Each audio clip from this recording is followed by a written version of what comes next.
22 po yung huli ko, bakit di mo sabihin? Ayun. By Real Florida. Yes. O, kamusta ngayon? Parang mabigat to. Oo po, mabigat. Pero ang ganda-ganda po kasi talaga ng script. And I've been wanting to work with Gian. Sinabi niya sa akin a few years ago na may binabalak siyang pelikula. Sa New York ko pa siya nakausap. Tapos I'm happy kasi hindi niya nakalimutan ako. And so happy to work with all the women. Grabe yung cast. Si Tita Jackie, Miss Agot, Miss Pai, lahat ng mga hinahangaan. Paano mo siya i-describe briefly yung film? Para siyang Filipino horror. So, horror siya. Well, I mean, hindi lang naman po kasi multo-multo Ayun na. ang description ng horror. Pero I think it's a mix of that, na yung mga horror sa totoong buhay at horror sa pag-iisip. Yung character mo, Yes. describe mo na. Ang character ko po si Ange. So, living in New York for many years na, umuwi sa Pilipinas dahil namatay yung tatay niya. So, matagal na siyang hindi umuwi. At parang doon mag-unfold yung kwento pagbalik niya sa bahay. Oo, yun lang. Audience. Tapos po siya adapted from a play na Palangka winner. Yes, yes. So, yun talaga yung pinakaunang ko, wow, na it's talagang magandang Filipino literature. So, At sige lang na nagsulat. yes, Sige Sigalan. Yeah. Palangka. Ang ganda po talaga ng script. Kaya, sinipag ko pong gawin ang best ko. What excites you din kapag nagsisimalaya ka? Well, yung Cinemalaya po kasi palagi may kilig for me kasi syempre, meron akong soft spot talaga for independent film. Ang daming mga tema na bago at talagang exciting. Tapos, para siyang celebration talaga ng Filipino cinema. So happy po ako to be part. Bait mo nga! Yes, Message lang kay Ego kasi nanalo siya, di ba? Oh my gosh, yes. First, congratulations. I'm so happy for him. Ano reaction?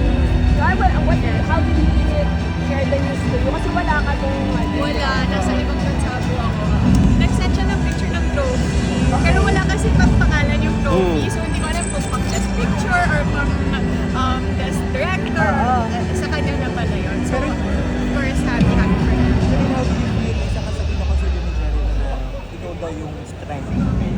Thank you for holding my hand, sabi niya. Hindi kasi merong yun, medyo literal yung kwento na yun. Okay. Kasi may time na nag-prosthetics siya ng mukha at pinuhusan ng prosthetics yung mukha niya. Oh, So literal, wow. natatakot siya. So literal nakahawak ako. But I'm grateful kasi very, hindi niya ako nakakalimutan sa mga pagpapasalamat. Yes, Tita Gordy. Hindi ba Marky go? Actually ako sobrang excited kasi it's my first ever Cinemalaya film. Sobrang pangarap ko makagawa ng Cinemalaya dahil alam naman natin na when you're doing Cinemalaya, it's parang it's a passion project. It's a collaboration of all people na punong-puno ng puso at pagmamahal sa sining. So para po mapabilang po sa ilang po mga kalahok para po sa taon na ito for Cinemalaya, isang malaking karangalan po sa akin, and at the same time I'm just very grateful na yung mga kasama ko po sa pelikulan to. I would say it's one of the best teams na nakatrabaho ko in my entire career. Maybe because lahat sila parang pakiramdam ko yung sa bawat roles or bawat trabaho nila, alam nila yung ginagawa nila. So even ako, napupush din ako sa limits ko bilang isang aktor. I want to give everything because ganun din nararamdaman ko sa mga kasamahan. What have you learned nung bumisita ka sa Basilan? Well, syempre marami po tayo mga misconception about Basilan. Nung bata ako, kasi ako taga Zamboanga po yung mama ko. So syempre marami po mga kwento na sa Basilan daw po ay delikado, sa Basilan daw ay para hindi pa safe. Pero nung nagpunta ko doon, kabaligtaran po ng lahat na narinig ko. Napakababuti po ng mga tao. Yung mga namamahala po doon ay maayos din po mga tao. So when we got there po, na-appreciate namin kung paano nila kami winelcome. And sabi ko nga, kahit saan ka talagang lupalop ng mundo makarating, Sabi ko nga, nung nagpunta ako ng Tondo, ganun din naramdaman ko. As long as malinis yung intention mo sa kanila, ganun din ibabalik nila sa'yo. So kahit saang pang lugar yan, kahit nasabihin ng mga tao na ito yung pinakadelikadong lugar, pero kung malinis ang intention mo at wala kang ibang agenda, kumbaga gusto mo lang talaga makilala sila, gusto mo lang talaga makasama sila, tatanggapin ka muna ng bubo. Ang ganda ba ng mga beach? Super, yung, super. Yung mga tao na nakilala mo. Nako, Kuya Nelson, alam mo, bukod po dun sa beach, talagang mapagmamalaki ko dun yung mga kinain po namin sa Basilan dahil naku, napaka-fresh po ng mga seafood, napakasarap ng mga pagkain doon. Kung paano kami winelcome, parang araw-araw may birthday dahil sobrang dami pong pagkain. So, sobrang ibang experience po na nakadating ako ng Basilan, nakapagtrabaho kami doon. Sabi ko nga, that's why I'm very grateful with my work kasi nakakapunta ako sa mga lugar na hindi ko inakalang mapupuntahan ko. Katulad na lamang po ng Basilan, katulad ng Espanya, yung mga tipong gano'n. So I'm just very grateful. COVID-19. Not my first, but my second. Almost 7 years. How does it feel to be back?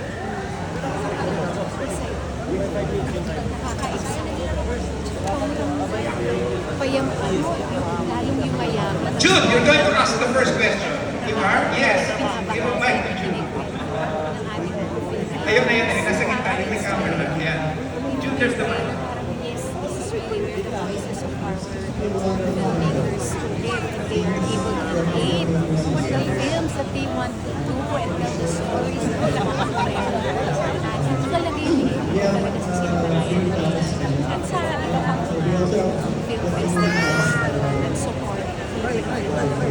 Ano kaabangan? Anong role mo dito sa Hayop sa duty pa sa Basilan? Actually, mostly in Tanay, but nag-shoot kami sa Basilan at few scenes. Ano kaabangan natin sa'yo? Gaya ng sinabi ni Director, in his directorial debut, Can the filmmakers expound on the problems you had to encounter and how you overcome them? Can we just say, let's give each filmmaker maybe 45 seconds to answer the question. Let's start from the end over there. ako si nanay ako. So, it's very simple yet complicated and painful story of a woman of a child, my child, si Khalid. Si Khalid,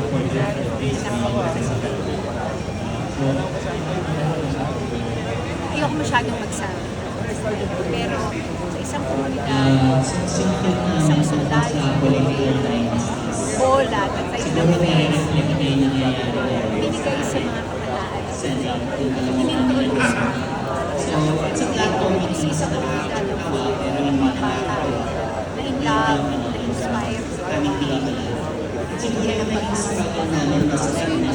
Yung muna yun. Yung muna yun. Ang happy na si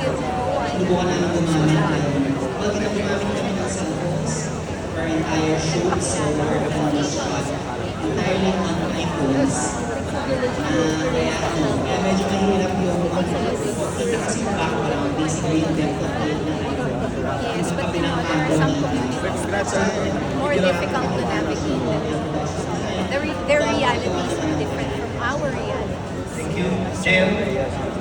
Yung iba dito move forward. Na napapanahon at sumasalamin sa buhay natin mga Pilipino araw-araw. Para yung iba sa taas at tayo na sa likod. And then after this photo with the organizing committee, we'll ask all the staff and all the cast to stay in front. Sabi, as an actor ko, So maybe now ask Doris, Joey, Chris, Tess, Carlitos, ito yung ano namin eh. dito si Eva, FDCP Sabi ko staff, nga, kasi CCP staff, Shangri-La, Ayala, and Gateway. Ganap na ganap. Pag nagsinima. Yes.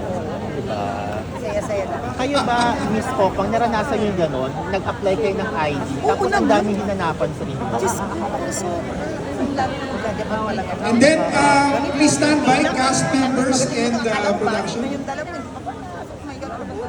Diba? Correct. Kaya sabi ko nga kung napanood yung pelikula namin, may mga eksena na sasabihin mo, ako yan kasi